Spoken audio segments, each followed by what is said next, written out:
Hey there guys, my name is Marcus, and in today's video I'm going to share with you how you can connect the Redmi Buds for Lite with your Android phone. So to do it is really simple. First, take them out of the case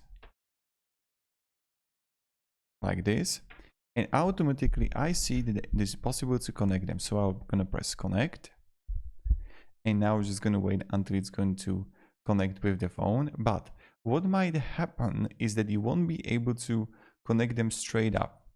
So what you need to do is go to top right, go to settings, go to connections, go to Bluetooth, and then you would find it right here in available devices.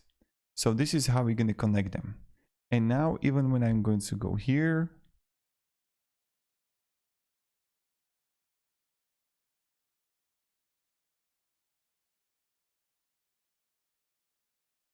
and I'm going to put them, they are working really well.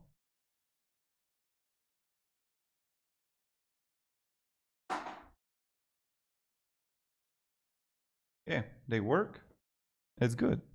So thank you very much for watching, and have a great day. And right now I'm pausing them, for example, and goodbye.